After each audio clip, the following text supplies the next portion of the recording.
E hoje, a gente dando continuidade aos temas de pós-modernidade que a gente iniciou na aula passada, certo? A gente vai continuar revendo, tá certo? As questões pertinentes à pós-modernidade historicista, tá certo? A gente viu na aula passada a importância, né, de Robert Venturi e da esposa dele, a grande arquiteta, pesquisadora, professora Denise Scott Brown, certo? Então, sem dúvida, Robert Venturi, com a sua obra Complexidade e Contradição, né, ela abriu essa discussão e trouxe também para esse grupo, naqueles anos 60, tá? Final dos anos 60, começo dos anos 70, outros arquitetos, outros professores de universidades norte-americanas e que foram, assim, de muita importância nesse processo, tá certo? Então, hoje, a gente vai ver um dos personagens chaves dessa discussão, que foi o arquiteto e professor Charles Moore. O Charles Moore nasceu em 1925 e faleceu antes de completar 70 anos, tá? Também lá na América do Norte. Só que ele nasceu em Michigan e falece no estado do Texas. É interessante observar que o Charles Moore era uma figura bastante inquieta, certo? Ele gostava de viajar, de conhecer, e ele esteve presente em várias universidades norte-americanas.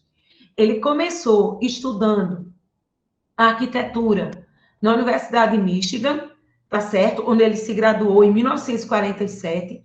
E vocês vejam que esse tempo é importante a gente contextualizar, porque nessa época ele teve também uma formação moderna, de arquiteto moderno, mas, tá certo? Ao longo dos anos, com aquele movimento artístico, literário, ideológico, filosófico que havia nos Estados Unidos, principalmente após a Segunda Guerra Mundial, tá certo? Com o advento da pop art, que eu também já falei sobre isso, né? De toda a discussão da popularização do que é a arte e os princípios da pós-modernidade, da sociedade pós-moderna, que enquadra-se aí o perfil de Charles Moore, tá? Ele, além de ter trabalhado, ter feito uma carreira acadêmica, porque ele fez a graduação, mestrado, doutorado,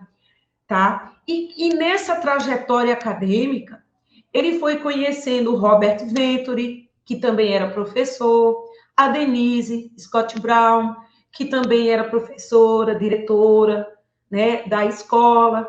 Então, ele vai conhecendo essas pessoas e também tendo a oportunidade de trabalhar como arquiteto e também como professor junto do grande mestre Louis Kahn, certo? Que foi uma grande referência também nos Estados Unidos durante essa época, tá certo?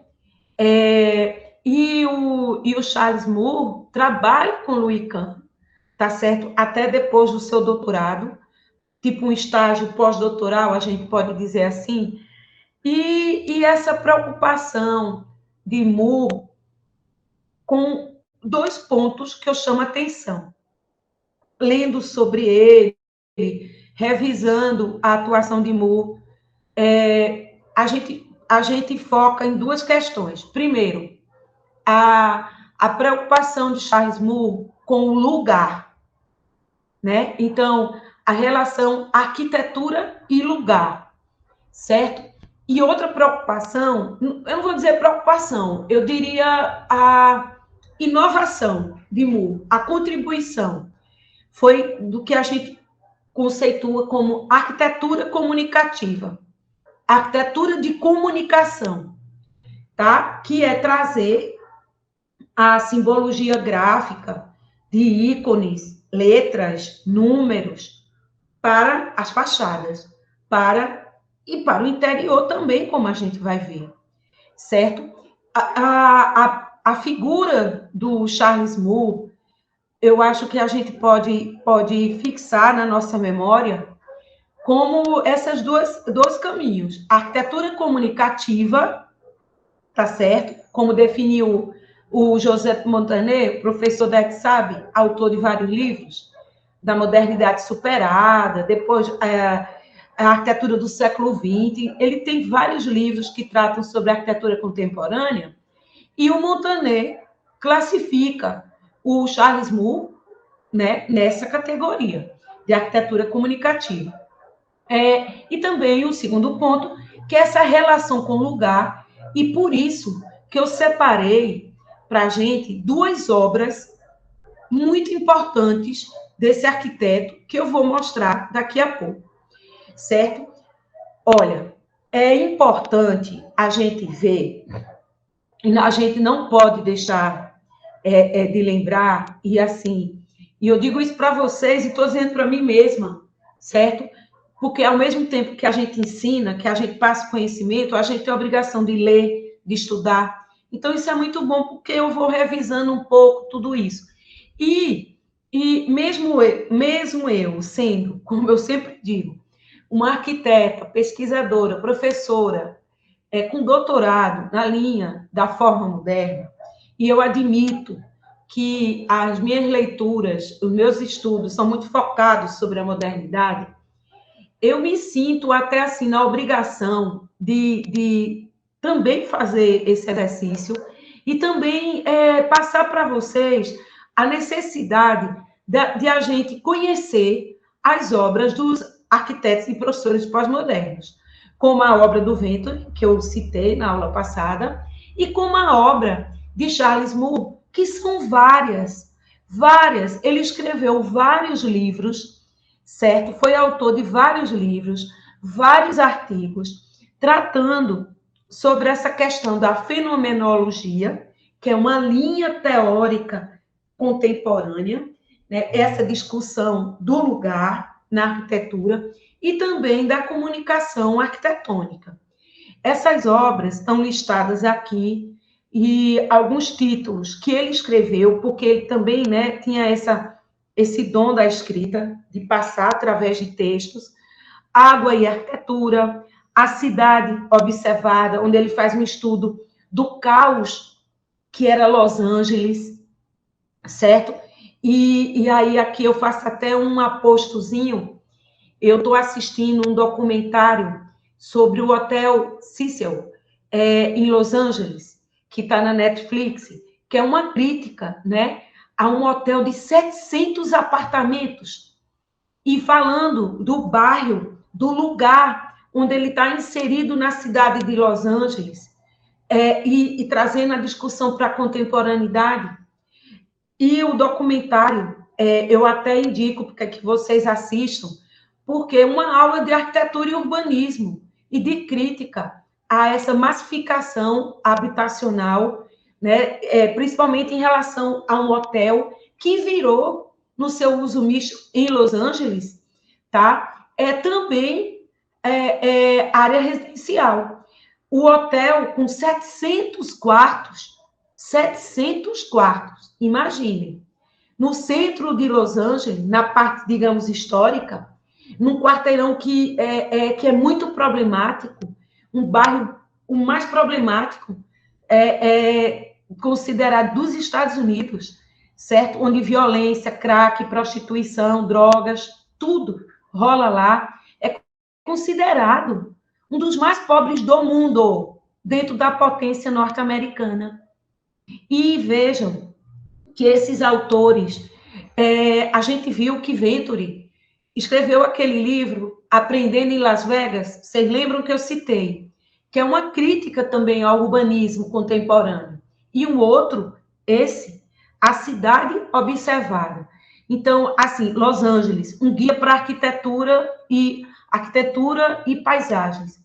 Então, assim, é importante que a gente também veja e também analise as contribuições desses professores da pós-modernidade para o debate urbanístico, da teoria e da história da arquitetura e da cidade. Né? Porque essas cidades norte-americanas, como Las Vegas, Los Angeles, Nova York, né? Eles vão ser temas de olhares, de estudos, de pesquisas desses arquitetos. E aí, eu gostaria que vocês, sempre que ao fichar, sempre ao estudar a obra desses personagens, colocassem lá o item obras publicadas. E tendo a possibilidade de se aprofundar, de tentar comprar esses livros, de tentar lê-los, né, ver textos sobre isso, é importante. Porque a gente vai fazendo um paralelo entre o que era produzido como arquitetura e aonde era produzido o lugar, essas cidades, tá certo? Pode passar, Bruno. E aí, a gente vê, eu peguei duas capas, eu gosto muito de ver as capas, sabe? Dos livros, desses personagens. Eu não consegui mais capas, eu também estava meio corrida, tá? Mas eu vi que tem um trabalho feito sobre a vida e a obra de Charles Moore, que tem uma capa ilustrada, né, com o projeto dele, que a gente vai ver, porque vocês não podem esquecer que a arquitetura pós-moderna é irônica, é lúdica, é figurativa e não é funcional, é tudo aquilo que se contrapõe à modernidade. Então, esse desenho aqui com pelicanos, com sobreposição de elementos historicistas, arquitetônicos, é bem a cara de Charles Moore, certo? E esse livro coleta, né, a parte da vida e da obra desse grande arquiteto. Esse outro livro, O Lugar das Casas, né, escrito em conjunto com mais dois autores, tá? É outra obra também desse arquiteto, que além de arquiteto, era professor, como eu falei, né, e doutor na área de arquitetura. Pode passar. Então, e aí, a gente vai começar aqui a ver dois exemplos clássicos, tá certo? Que eu acho importante, melhor do que a gente ver vários exemplos, é a gente se aprofundar bem em dois estudos de caso, para dar para a gente discutir e aprofundar melhor o nosso olhar sobre essas obras, tá? E em cima do que eu falei. Uma das primeiras características que a gente detecta nele é essa questão da relação da arquitetura com o lugar. Gente, essa obra que eu trouxe é Cedar Ranch, fica na Califórnia, tá certo? E é um condomínio, tá? Horizontal, construído em meados dos anos 60. Ele chega a ser inaugurado no início dos anos 70. E é legal a gente contextualizar historicamente isso, né? Porque é aquela coisa bem do movimento hippie, das cores, né? Essa discussão da quebra de valores, de paradigmas que estavam ocorrendo, principalmente na América do Norte, tá certo? E aí, essa obra, o Charles Moore, ele trabalha com uma equipe de arquitetos, tá? Onde tinham paisagistas, tinham designers, certo? Tinham vários profissionais, mas ele era tipo o líder do grupo. E tinha um empreendedor, tá certo? Que contrata o escritório de Charles Moore e do seu grupo para desenvolver essa proposta. Esse lugar onde ela está implantada, certo? É um lugar super distante, isolado né, da cidade de São Francisco, que é bem legal, uma cidade muito alternativa, muito contemporânea, muito cosmopolita, de liberdade de direitos sociais, né? A gente lá teve a luta pelo empoderamento LGBTQ, né? Historicamente, então, isso, inclusive, tem um documentário também na Netflix sobre São Francisco, esse eu estou querendo assistir também, porque é legal para a gente contextualizar todo esse momento. A Califórnia é um estado norte-americano mais aberto, mais arejado ideologicamente, certo? Que fica na costa, né, do Pacífico, do outro lado, tá certo? E tem, assim, muitos penhascos, tá? Uma highway que corta, né, grande parte desse território. E esse condomínio foi escolhido para ser aí, numa beira de uma encosta, num penhasco altíssimo, vocês vão ver assim, sabe? E esse platô tectônico, né, essa placa em pedras, certo? Fica muito alto acima do nível do mar. O conjunto, eu pesquisando, descobri que ele está tombado pelo governo, tá certo? E eu achei, disse assim, poxa, que legal, né? Foi feito o tombamento dele, se eu não me engano, no ano 2005, é recente o tombamento desse conjunto, certo? E a importância dele, em nível de tombamento, foi pela implantação e pela arquitetura nesse lugar, tá certo? Vocês estão vendo aqui a ficha de tombamento traduzida, né, para o português, onde consta os dados de localização, os critérios, falando da questão da autenticidade do conjunto, que se mantém ainda íntegro nas suas soluções construtivas, materiais, certo? E com algumas imagens, né, que a gente vai ver melhor quando eu estiver analisando. Mas aqui a gente já vê que adota a premissa básica é o diálogo com o lugar, com o mar, né, com esse penhasco, e a materialidade é a madeira, tá certo? Bora lá. O Sea Ranch, tá certo? É um condomínio, ele é composto de várias unidades residenciais e uma área comum, tá certo? Ele está localizado, esse mapa é um mapa antigo que eu consegui, é um desenho feito pelo escritório do Charles Moore, com sua equipe, e ele está aqui nessa pontinha, aqui perto do norte, onde tem aqui condomínio, né? Aqui, ó.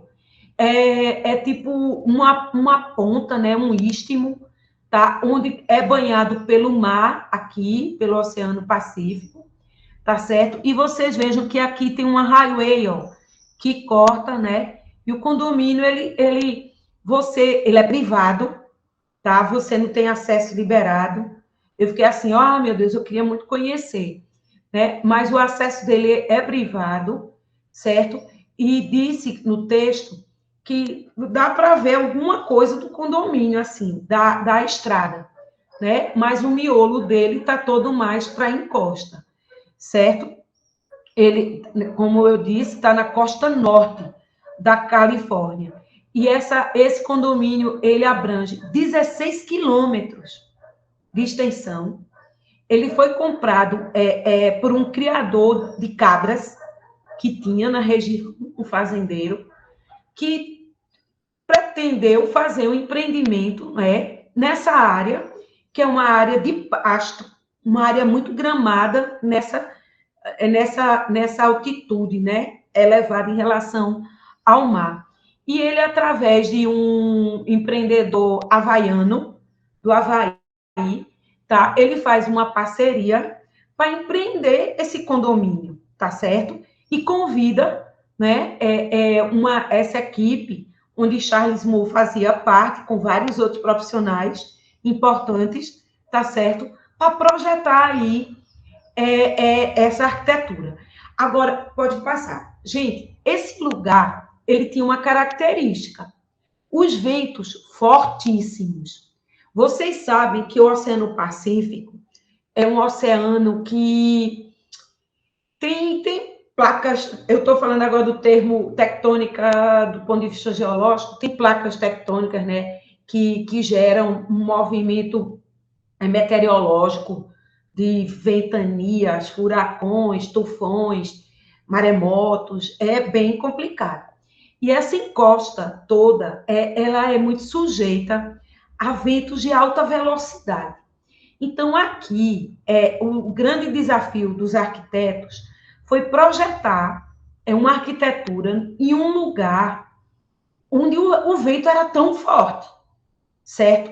É ventania, ventania. Então, pela altura, né, e pelas características desse lugar, de estar ali na beira do mar e alto, certo? Sujeito a essas intempéries. Então, o que eles foram lá antes, vivenciaram o lugar, perceberam, sentiram esse lugar e, certo? Através da observação dos costumes locais, de como os fazendeiros, como as pessoas que moram na região resolviam a sua arquitetura, usando madeira, usando telhados inclinados, usando poucas aberturas por causa do vento tão forte, certo? E compactando as construções de uma forma a criar pátios, como os que a gente vê aqui. Eles, com esse diálogo e esse respeito pelo lugar, fizeram uma arquitetura mais condensada, como se fosse um núcleo protegido dessas intempéries, tá certo? E aí a forma que vocês veem é uma forma arranjada em volta de pátios, tá certo? Criando essas áreas de convivência mais internas, para ficar o quê? Mais protegido. Porque na encosta mesmo, o vento é muito forte, tá? Então, eles usam mais essas áreas de pátio, né? Vocês vejam aqui que tem uma grande área de convivência, de estacionamento aqui, né? Na entrada, quando chega, esse tipo um átrio, e daqui distribui, né, para as unidades que estão geminadas, se protegendo como criando, né? E tudo foi muito estudado. Eu acho engraçado, eu acho interessante, porque é um projeto que, do ponto de vista de conforto, né, é uma solução muito acertada. Porque em todos os textos que eu li várias críticas, inclusive norte-americanas, que estão na internet, falando da importância que os autores deram a essa questão do controle do vento, certo? Então, pode passar. E aí, essa arquitetura, e aqui eu coloquei quais são os arquitetos: Charles Moore, Joseph Ashley, William Tambron, os nomes danados, Deus, Lyndon, Richard Whittaker, o paisagista Halprin. Toda essa turma estava trabalhando junta e ainda tinha também, que entrou depois, uma designer, a Bárbara, que eu vou mostrar para vocês, certo? Então, era essa equipe está trabalhando, estudando, analisando aí tudo, de todos os pontos de vista, e a arquitetura que vai ser produzida é uma arquitetura, quando a gente vê essas inclinações, essas poucas aberturas, tá? Esses recortes, considerando o caminho dos ventos, e coloca também, faz um diálogo com o paisagismo, que foi plantado ciprestes, essas árvores, tá certo? Para criar, né, toda uma proteção em volta desses edifícios.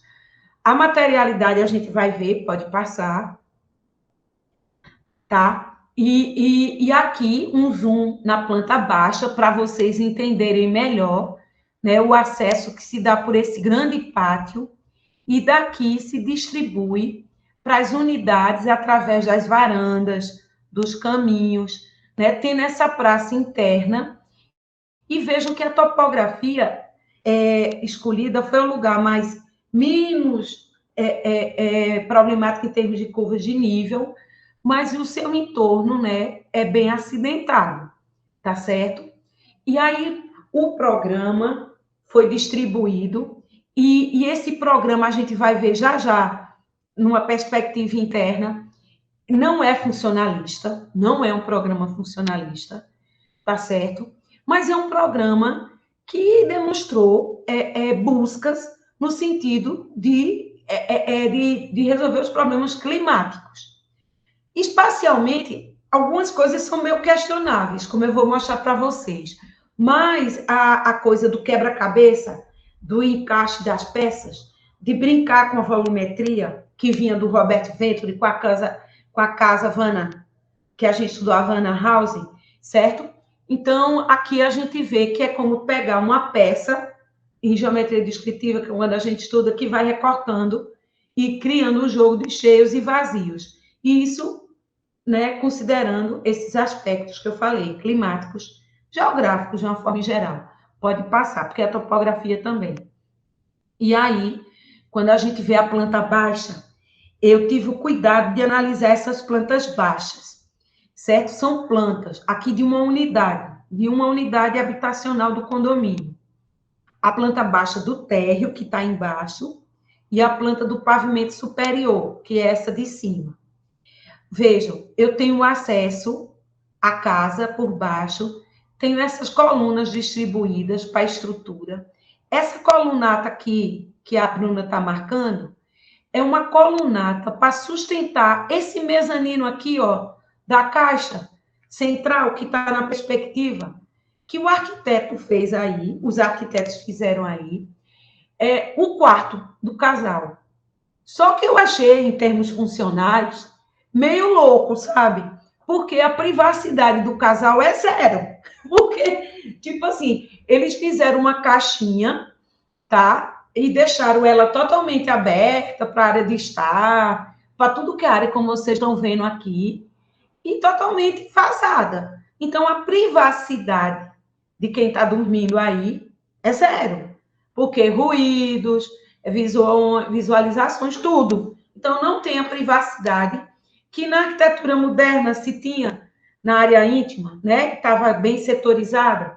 Aqui não, aqui está tudo aberto. Mas é justamente essa mentalidade hippie, alternativa, né? Que esse condomínio tinha. De tudo integrado, tudo paz e amor, e tudo era possível. Então, lá em cima, quando eu entro, quando eu subo, eu chego e tenho esse nicho com a cama de casal, tá? Que eu vou mostrar depois uma foto. Um banheiro aqui, tá? E um pequeno apoio de um pequeno dormitório. Um hóspede, uma coisa. Engraçado, que o hóspede tem muito mais privacidade, né, do que o casal, certo? Mas, assim, legal, né? Você vê o espaço tão aberto, tão integrado, mas é um espaço lúdico, é um espaço de lazer, é um espaço de curtição, é um espaço que os valores, digamos, sociais são rompidos e está tudo integrado, tá certo? Mas pela mentalidade da época e da ruptura que se desejava, ideológica, com os paradigmas sociais. Pode passar. Agora, esses interiores, minha gente, vão ser bem legais. Mas antes de mostrar o interior, eu vou passear um pouco pelo exterior da obra, certo? O que aparecia por fora dessa planta? Se internamente a planta era daquele jeito, volumetricamente, como é que ela estava resolvida? Ela estava resolvida, tá? Com jogo de níveis de telhados, tá certo? E a madeira, o material madeira. Eu achei bastante interessante essa adoção da materialidade em que a gente chama o wood frame, tá? Que é o sistema construtivo todo em madeira, estrutura e fechamentos em madeira. Aqui, o que entra como material externo, digamos, a isso, é o vidro, mas em poucas partes. Porque, como diferente da modernidade, o pós-moderno trabalha com esquadrias pequenas, pontuais, quadradas, circulares, né, triangulares, como a gente tem visto. Não com grandes panos, como era a arquitetura de Le Corbusier ou de Mies, de forma alguma. Certo? Predominam cheio sobre o vazio. As massas são muito mais ocupadas do que vazadas. Agora, a materialidade da madeira eu achei muito acertada. Por quê? Porque nesse lugar, a arquitetura vernácula, a arquitetura autóctone, a arquitetura promovida pelos moradores da região é assim. Então, os arquitetos olharam como construíam e disseram, vamos fazer como eles fazem. E a madeira para o litoral é perfeito. Porque se fosse o aço, estava tudo oxidado. Concreto ia pipocar tudinho com a maresia. Então, de fato, a tectônica construtiva do wood frame, certo? É bastante acertada. E vocês vejam que a madeira desses volumes, ela já está meio escura, né? Ela já está, assim, são madeiras de alta qualidade, porque, gente, 65 para cá, quantos anos, né? 50 e poucos anos, né? E continua preservada, tá? Agora, o interior, vocês vão ver que está bem melhor. Pode passar. E aqui, a vista, né, de uma lateral, de uma dessas unidades, onde se trabalhava muito, a gente vê muito, né, as empenas cegas, sem beirais, com arremates de telhado, como também Venturi já trabalhou na Havana House, né, com esses volumes mais puros, contudo inclinados, tá certo? Diferente do caixotinho moderno do estilo internacional, tá? E vocês vejam que, mais uma vez, as esquadrias, as aberturas são bem pontuais. Elas só existem onde tem realmente a necessidade de entrar a luz e um pouco do ar, porque o vento já é demais, tá certo? Pode passar. E aqui é um outro ângulo, né? Onde a gente vê a relação entre essas volumetrias, daquela arrumação, daquele arranjo em planta que eu mostrei, agora em volumetria, tá certo? Com esse jogo de telhados, né? Fazendo um pouco, dando esse dinamismo à volumetria, tá certo? E a madeira dominando tudo. E o projeto a gente vê que tira total partido da topografia, do topos, do lugar, né? Do relevo. Pode passar. Porque isso era uma premissa dos projetos de Moore, certo? Aqui um detalhe, né, de uma dessas casas do condomínio, tá certo? Onde aqui foi usado o sistema de placas sobrepostas de madeira, fazendo esse planejamento, né, esse fechamento, essa pele, tá certo? Com o telhado em ardósia. E lembrando muito, muito, muito, muito, a arquitetura medieval. A ligação, vocês lembram que eu falei na primeira aula, que a pós-modernidade, ela vai buscar na história algumas influências. Não é que seja um historicismo ao pé da letra, mas se vocês conhecerem as casas do interior da Inglaterra, do interior da Holanda e pela Europa, algumas casas medievais, elas são cobertas por ardósia, por essas pedras assim. No Brasil, logo após a invasão portuguesa no Brasil, os telhados das igrejas eram cobertos assim. Em Piracuruca, no Piauí, na época, me passaram umas ardósias que a gente doou para o museu, certo? Que o telhado era todo assim, e costurado com aramezinhos para segurar, para não cair, né? Então, quer dizer, os pós-modernos vão buscar essa forma de construir medieval para fazer uma arquitetura contemporânea lá na Califórnia, tá? Pode passar. E aqui, a gente vendo detalhes, tá certo? Dessas estruturas de madeira, tá? E os corredores, os passeios, que usavam de uma certa organicidade, usando troncos mais irregulares, tá certo? E olha a distância de algumas em relação ao penhasco e ao mar. Mas elas estavam protegidas, né? Por conta de estarem implantadas nesse platô de pedra e com altura que o mar jamais tocaria aí, tá certo? Só se realmente um tsunami gigantesco, mas eles geograficamente estavam bem protegidos, tá certo? Apesar, né, dessas passarelas, dessas varandas mostrarem essa curta distância entre algumas edificações e o penhasco, tirando partido desse lugar, dessas vistas, certo? Pode passar. Mas eles queriam criar o quê? Justamente pontos mirantes de observação. Agora, eu vou entrar dentro desses condomínios, desse condomínio, do condomínio 1, certo? E aí, como eu falei para vocês, partindo de um esboço, de um desenho, tá certo? Produzido pela equipe de arquitetos, a gente observa que o interior, com pé direito duplo, com a estrutura de madeiras, de pilares e vigas em madeira, os fechamentos das paredes também com madeira fichada, tábuas. Então, o que domina é a madeira. Só que a madeira, no interior, ela não vai ter aquela tonalidade escura, tá certo? Causada pelas intempéries. E vocês vão ver que ela tem uma tonalidade mais pro amarelo, tá? É interessante ver também o jogo de níveis que é criado, projetado para dar um dinamismo. A gente também observa, através desse desenho, analisando o espaço, que não existe uma racionalidade em termos de níveis, né?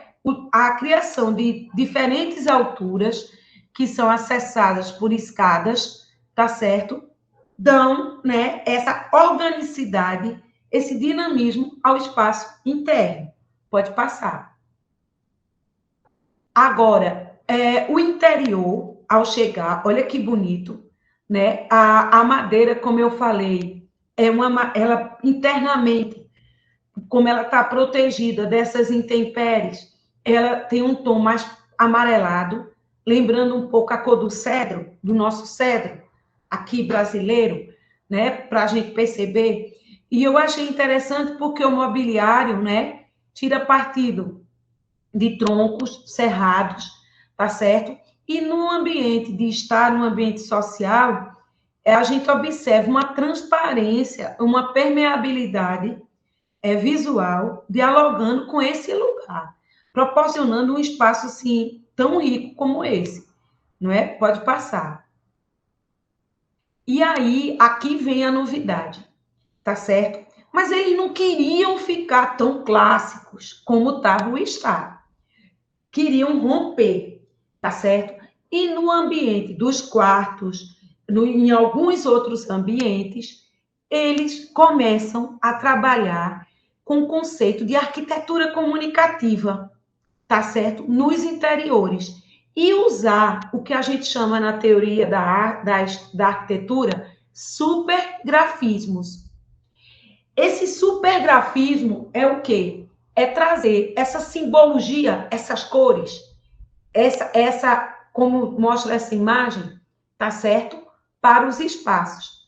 E a designer Bárbara, que foi aqui que detalhou isso, a Bárbara Salomon, certo? Ela diz em depoimentos, ela diz que não tinha dinheiro, o empreendimento, para fazer um outro tipo de detalhamento, de mobiliário, de tudo. Então, a solução que ela teve, a ideia que ela teve junto com os colegas, foi de dizer assim, vamos fazer alguma coisa gráfica, com cor, com formas abstratas, geométricas, que a gente brinque com espaço. Eu achei isso meio arte cubista, sabe? Quando a gente vê o cubismo, né? o cubismo sintético, analítico, né, de Picasso, de Braque, só que para o espaço, entende? A gente via a cor em Le Corbusier, mas de uma forma chapada, né? Na arquitetura purista de Le Corbusier, as casas são brancas por fora, mas com cores por dentro. Só que Le Corbusier pintava purismo, defendia o cubismo, mas ele não tinha introduzido ainda isso, certo? Com grafismo dentro de paredes, assim, com essa pegada. E aí, os super gráficos, pode passar, traz essa coisa para o interior e que faz uma arquitetura que a gente chama arquitetura cenográfica, que é tão em voga hoje em cenários de telejornais, de canais de YouTube, canais de blogueiras, que faz cenários efêmeros, que a gente chama arquitetura cenográfica, que a pós-modernidade abriu esse caminho, esse mercado, né? Com poucos materiais, com poucos recursos, se ter efeitos. Inclusive, tem especialistas hoje só em arquitetura cenográfica, que se formam. Eu tenho uma ex-aluna que eu orientei o TCC dela, no Piauí, e hoje ela trabalha na Rede Globo, fazendo cenários no Rio de Janeiro, nos estúdios da Globo, porque eles contratam arquitetos, né, que gostam dessa área de cenário, de estudar a história da arquitetura, de fazer fachadismo, porque a gente sabe que cenário de novela, cenário de filme, grande parte é feito em estúdio. E graças a quê? Ao sistema de supergráficos que a arquitetura comunicativa de Charles Moore reforçou. Então, isso é importante a gente fazer esse link, tá certo? E aqui, mais um interior, lá do Thierry Range, certo? Também detalhado pela design Bárbara, certo? Usando cores quentes, como o laranja, o amarelo, e tirando partido, né, da iluminação, disso tudo. É bem interessante, sabe, gente? É bem interessante. E aqui, e o espaço, ele é instigante, é um espaço bonito, é um espaço rico, né? E vejam como ele está preservado. Fantástico, eu achei. A madeira muito bem preservada, muito limpa, certo? Uma qualidade construtiva incrível, como a gente vê, tá certo? Nesses detalhes dos quartos, pode passar desse ambiente de leitura. E olha aqui o quarto do casal que eu falei, que a gente viu naquela perspectiva. Aí eu achei bem louco, né? Porque justamente fazer um ninho do amor. Tem uma ilha no meio da casa que tem essa cobertura aqui, esse envolve como se fosse assim, um cortinado, né? Fazendo uma brincadeira com os dormitórios reais, né? Antigamente tinha os dorséis em volta da cama, né? Então ele faz uma cama, coloca aqui os criados mudos, um box aqui no meio e uma ilhazinha do amor, né, do casal, só que totalmente vazado, sem privacidade nenhuma. Eu acredito que de noite eles baixam aqui a cortina, que tem como baixar, sabe? Aqui esses elementos eles descem e dão uma privacidade, entre aspas, a essa parte de dormir. Pode passar. Mas bastante interessante, né? Bom, e agora eu vou para o último exemplo, que é a obra assim polêmica, né? Uma das obras mais significativas da pós-modernidade, tá certo? A gente vai ver outras com Philip Johnson, com Michael Graves, certo? Mas essa daqui é uma que a gente não esquece nunca mais, porque essa daqui criou uma polêmica tão grande no mundo e tanta gente quis fazer isso pelo mundo afora, nos anos 80, 90, virou febre, minha gente, que foi a polêmica Praça de Itália, na cidade de Nova Orleans, lá nos Estados Unidos, tá certo? E ele queria mostrar que era possível fazer uma arquitetura tá certo? Que interagisse com o lugar de uma forma mais lúdica, menos tensa, pode passar. E uma arquitetura cenográfica. Isso vocês podem imaginar que é uma colagem, que é uma montagem, mas não é. Isso foi construído, tá certo? Essa área da Praça de Itália, que foi projetada e construída em 1978, no final dos anos 70, tá certo? Virou febre nos anos 80. Fica na cidade de Nova Orleans, na Louisiana.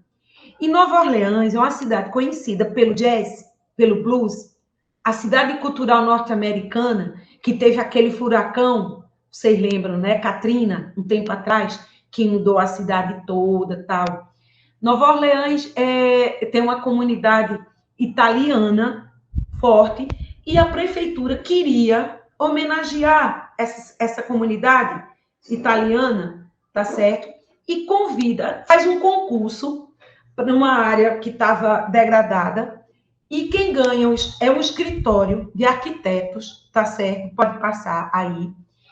E quem ganha é o escritório Albert Pérez e Associados, mas o pessoal acha que para dar uma repercussão melhor, para dar um caráter mais comunicativo, mais cenográfico, deveria convidar como consultor para trabalhar com aquela equipe que ganhou o Charles Moore, que era um doutor respeitado, professor, várias obras, né, já com o trabalho do Cianos super, né? Então, ele é convidado para participar dessa equipe, tá certo? E ele dá um caráter totalmente cenográfico, né, comunicativo a esse projeto.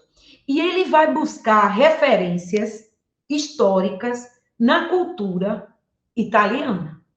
Ele vai buscar no Renascimento, no Barroco, certo?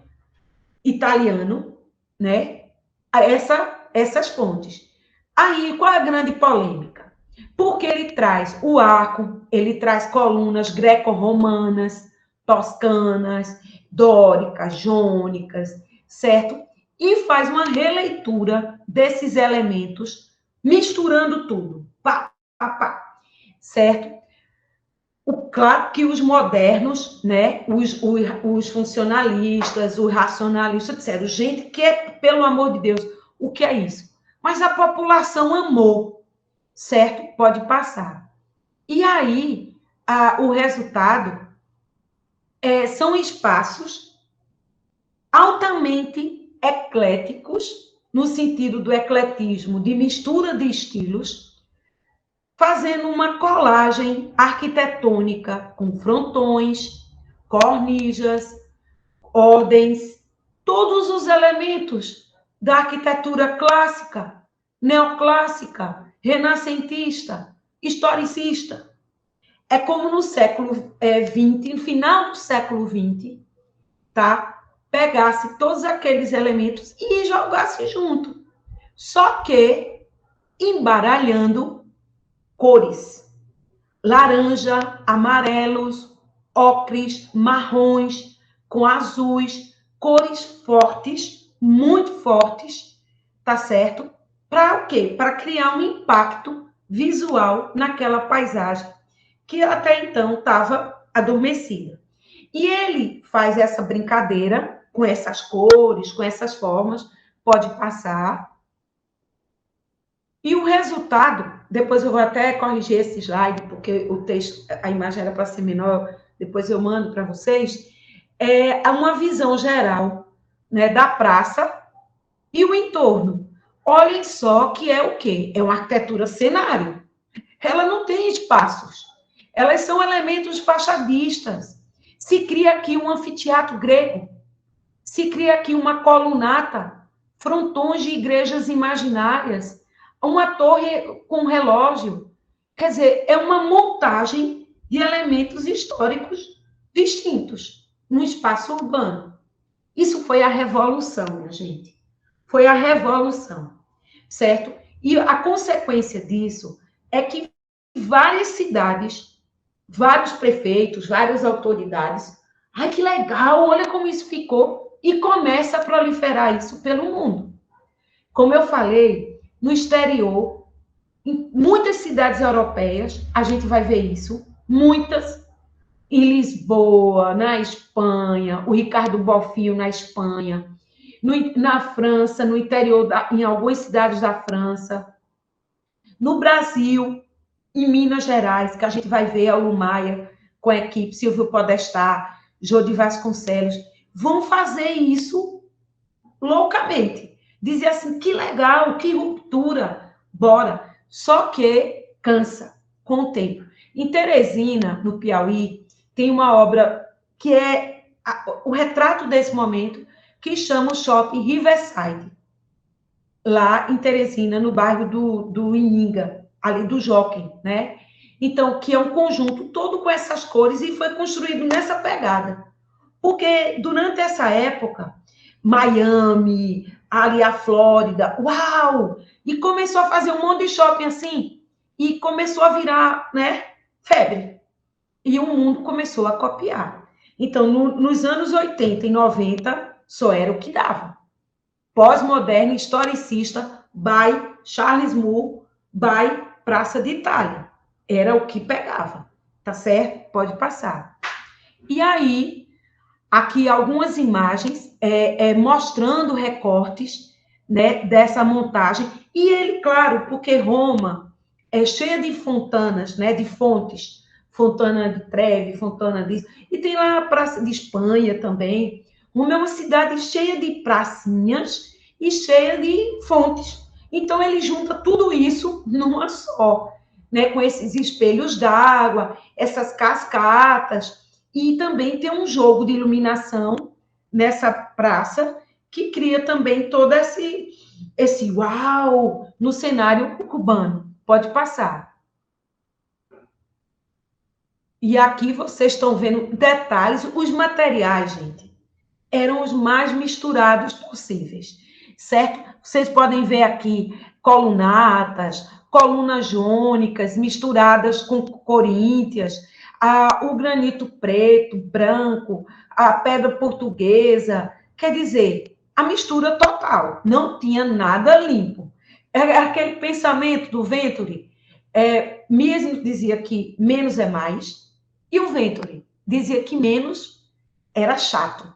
Quanto mais informação, melhor. Agora, pelo amor de Deus, cuidado com essas teorias. Vamos lá, para os projetos, porque é questionável. Vamos passando. E aqui a gente vê um detalhe, né? Que foto louca, digamos assim, né? Conceitual, de um detalhe construtivo da praça. A gente não tem a compreensão. É uma obra, como diria Humberto Eco, totalmente aberta. Eu não consigo identificar o que é coluna, o que começa cornija, que materiais são esses. E não existia a verdade do material. Muitos eram pintados, eram revestidos para dar o efeito. Fake, simulacro, pastiche, kit, certo? São sinônimos de arquitetura pós-moderna.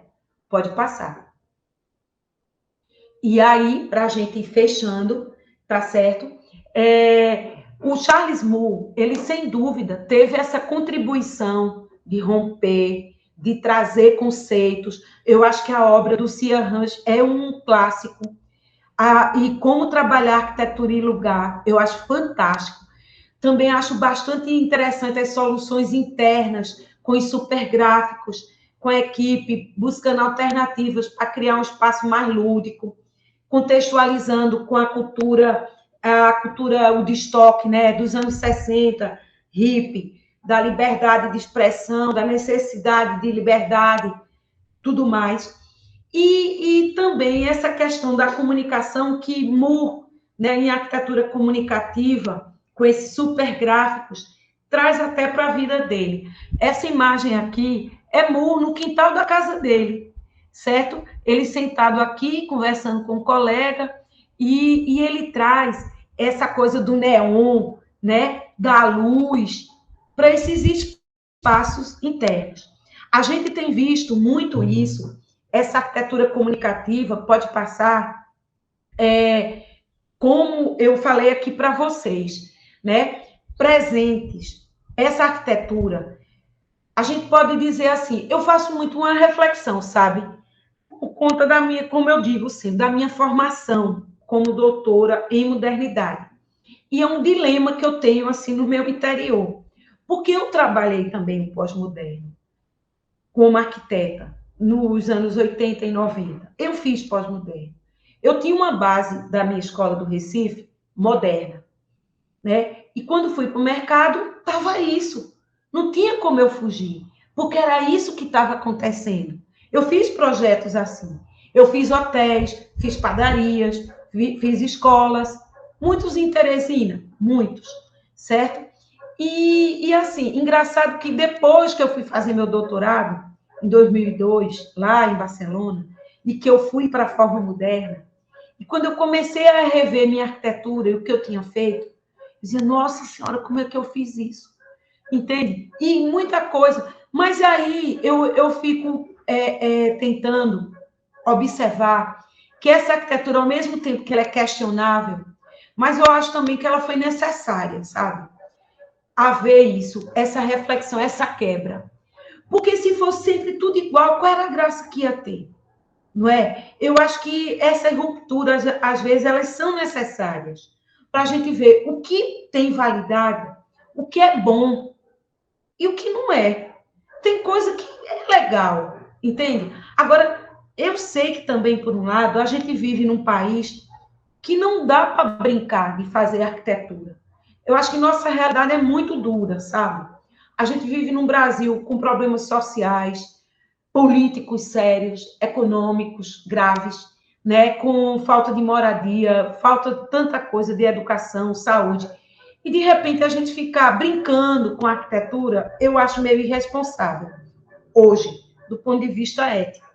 Mas do ponto de vista artístico, criativo, valorizo, entende? E assim, eu quero deixar isso bem claro para vocês que estão me ouvindo, certo? E principalmente nossos alunos, tá? Isso pode ser usado como hoje? Pode sim ser usado em cenários, em arquiteturas efêmeras, em montagens, em estandes, em lojas que são mais vinculadas a uma arquitetura efêmera. Mas uma arquitetura residencial, uma arquitetura hospitalar, uma arquitetura educacional, a gente tem que ter cuidado. Né? A gente tem que ter certos cuidados, porque essas sim devem ser clássicas, limpas, equilibradas e mais duradouras, né? Menos cansativas. E é muito importante a gente saber separar a arquitetura comunicativa, a arquitetura efêmera, de uma arquitetura que se propõe a ser clássica, equilibrada e constante, né? Então, a gente conhece os lados, sabe os pontos positivos e negativos e saber quando usá-los de forma adequada, valorizando e respeitando o trabalho dos grandes mestres de todas as tendências, né? Como Charles Moore, por exemplo. Tá joia? A gente fica por aqui.